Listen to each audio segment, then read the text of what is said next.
There's a quiet question behind everything we make. Not how long it took, not how well it turned out, but why it began in the first place.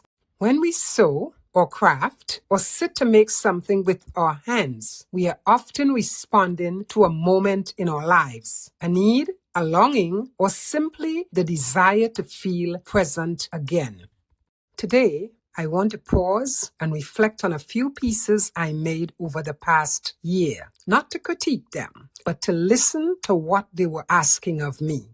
Intentional making asks us to slow down and reflect on why we create, not just what we finish. In this episode, I'm looking back on a few sewing projects from the past year, a few meaningful makes, one quick win, and one that never quite reached completion. Through reflection, fabric scraps, and a gentle 15-minute maker ritual, this is an exploration of creativity as a mindful self-care practice rather than a race to the finish line. One of the projects I completed was a series of simple tunics. On the surface, it seems like a practical choice, something comfortable, wearable, seasonal. But when I look back, I realized it wasn't really about clothing at all. I chose that project because I needed to reduce my fabric stash. I had already donated some, but it was still too much. So almost on the spot, I started what I quietly called a de-stashing and blessing movement. The purpose was simple: to give away the many samples and surplus pieces I had made to anyone willing to take them, many of whom I had never met. I told the cameraman, ask them their size and tell me, I'll make it. You'll take the pictures. And something unexpected happened. I had the time of my life. There was no pressure, no overthinking, no need to impress. It reminded me that sometimes we don't make because we need another item for ourselves. Sometimes we make for someone else. Something useful, something that fills a need, or simply makes another person smile. Not every project from the past year carried that kind of weight. Some were much smaller, quicker to make, and easier to finish. One project in particular came together without much resistance. It didn't need deep planning or emotional energy. I didn't have to convince myself to sit and work on it. I simply did. And that mattered more than I expected. Finishing something, especially when life feels full, has a quiet way of restoring confidence. It reminds us that our hands still know what to do, that our creative muscles haven't disappeared.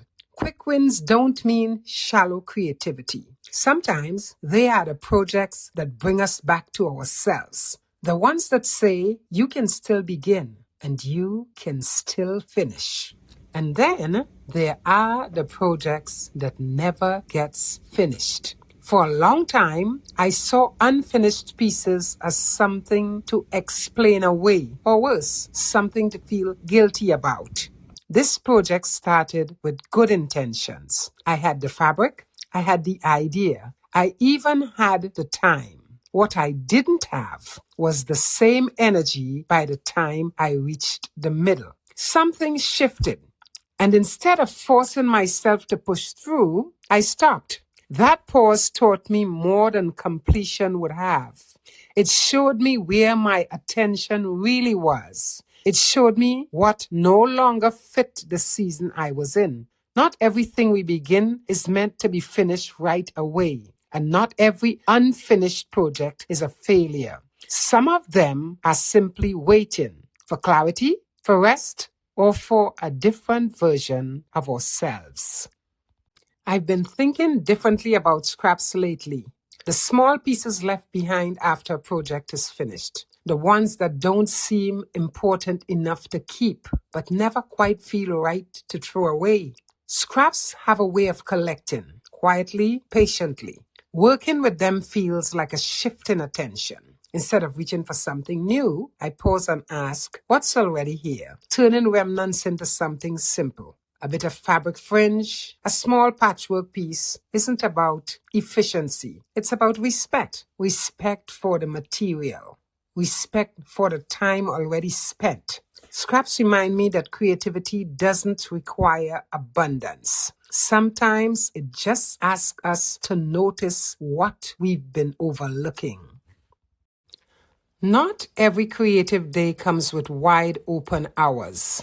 Most days don't. That's why I've been leaning into what I call a 15-minute maker moment. I prepare my space, not perfectly, just intentionally. A cup of tea, softer light, music low enough to think, and then I choose something small. Mending a loved garment, sorting thread, sketching an idea I'm not ready to commit to.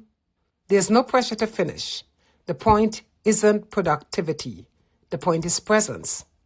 Those 15 minutes remind me that creativity doesn't live on big projects or long stretches of time.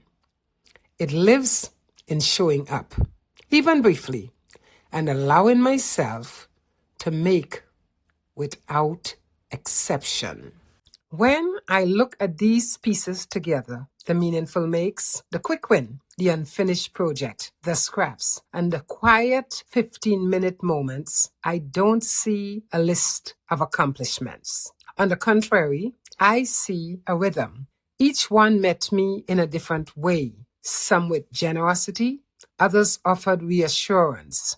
One even invited me to stop. Some reminded me to use what was already in my hands. Nothing was wasted. They all served a purpose, even the ones with a clear ending. Intentional making isn't about doing more. It's about listening to our energy, to our needs, to the season we are in. And sometimes the most meaningful thing we can make isn't something we can wear or hold, but the space to return to ourselves again and again.